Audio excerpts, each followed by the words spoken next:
Wengenza kwethu indaba ke ezingezinhle neze ezokubanjwa kwemoto ke yemali lapha ke phakathi kweGraal neWitbank esigamekweni ke eshiye noma ke esidala ukuthi igcine ke sekulimala umshayeli ke waleli bhasi olibona ka noma ke olibona la kule video ke ebelayisha abasebenzi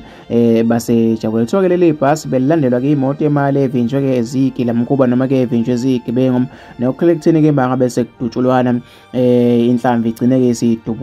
umshayeli ke waleli bhasi ke wadubuleka kabili wopha ke waphelelwa ngamandla nokuphoqa ukuthi igcine ke leli bhasi ishayelwe ke ngomunye ke wabasebenzi kade egibele kuyona ke le moto. Umthombo wethu usivezela ukuthi wengane kulesi sigameko ke senzeke nje manje ngekhathi zantambama njengamanje udriver uphuthunyiswe ke esibhedlela isimo ke sithanda ukuthi sibeke sibi kakhulu ke wengane zindaba lezi esilala ngazo ke ezingezinhle neze ezenzeke ke kuleya ndawo.